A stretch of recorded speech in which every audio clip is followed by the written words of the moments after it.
Okay, how are you guys doing today?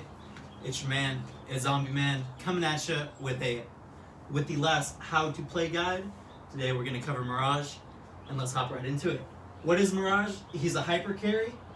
I would say there's two hyper carries in Apex Legends, and only one of them is really viable, and that's Bloodhound. You know, Bloodhound is a hyper carry because he can provide some assistance to his team and a little bit better zoning than Mirage can, but Mirage, if you are able to utilize his kit properly, which is, your FPS micro skills at that point are already beyond cracked. So, yeah, but let's hop right into it. Priorities, what do we want to prioritize? We want to prioritize burst weapons, right? We're definitely going to be using head glitches a lot with Mirage, trying to get max value out of his clones, right? So what I mean by that, let's say there's a piece of cover right here, and we send a clone out this way, and at the same time we're going to peek the opposite corner, or we send a clone out and then we also follow right behind it to peek it. We'll get a couple free bursts in before the enemy can really properly react to distinguish which one is the real Mirage, right? Bamboozle them. But yeah, burst weapons, what do I mean by burst weapons? Wingman, PK, Hemlock. Hemlock is pretty damn good. If you can hit those shots, it kind of shreds. Other burst weapons that you might want to think about, R99 obviously is always going to be good, just meta. I'm thinking of one other weapon, but I can't think of it off the top of my head. But it's alright. Micro positioning, same thing. Micro positioning, just using those head glitches, being able to peek properly, saving that HP, really important. And also repositional flanks, using our ultimate to hit our repositional flanks. We'll go a little in depth right here. But also, what do we want to abuse? Trading. We don't want to all in with Mirage. With Mirage, the only time you want to all in is when you're using your ultimate, right? Using your ultimate aggressively. But trading, if you can, that's most effectively using his tactical ability is in trading situations, not like trying to all in the dude, but just trading with him, right? Trading that to get that optimal trade out of your end. Double peeking after first contact. What do I mean by that? Let's say our Wraith takes first contact, she queues out. What are we gonna do? We're gonna throw our clone out to bamboozle him, and then me or your Mirage and your other dude is gonna double peek at the same time, right? Gonna get that position out, double peek.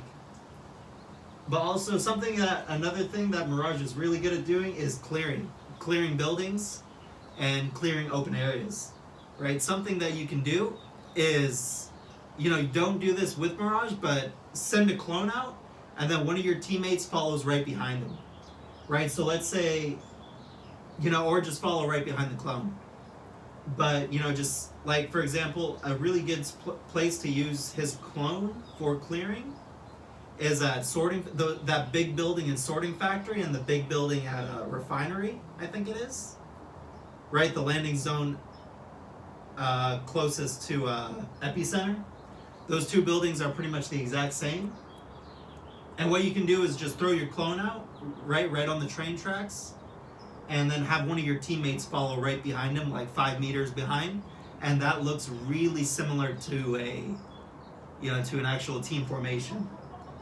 And then at that point, you're also providing a little bit of cover for your teammate, because they might shoot the clone first, and that's that can definitely save his life, or save him that vital HP that you'll need.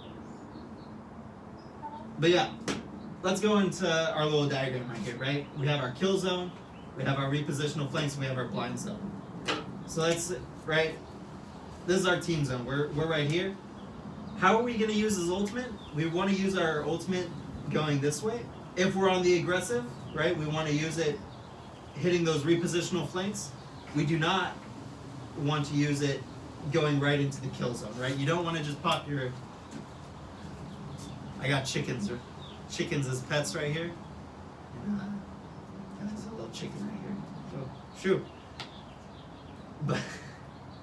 But yeah, we do not want to put our kill zone. We don't want to ult right into the middle of kill zone. right? That's not going to be a good position for using our ultimate. But also, let's say this. Let's say we need to use our ultimate as a retreat. You don't want to use your ultimate and fall straight back into your blind zone, right? You don't want to just fall right back into your blind zone. You run into another team and get sandwiched pretty hard. But also, the enemy team's pretty much just going to be pushing forward, right? Pushing forward into your team zone. We want to use these lines right here, right? We want to just swing super hard out of 90. Or, you know, if you have good information on where they are going, do an opposite of your repositional flank. You know, they're going to be pushing into somewhere like right here, and your team will be like split up or something. You'll get really good crossfire on them. Something like that.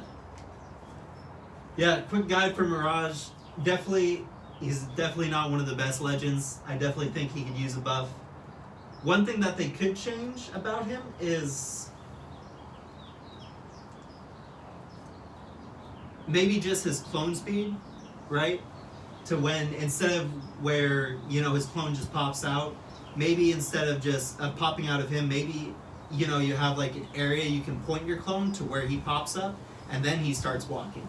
Instead of him just popping up, you know, on Mirage's position, make it so that, you know, you can put your crosshair onto like another, you know, somewhere on the ground or something, similar to Pathfinder's crosshair, and then his clone goes out. I think that would be a pretty good buff for Mirage.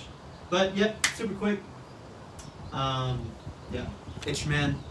Like, comment, subscribe, all that good stuff. But it's your man, Zombie Man.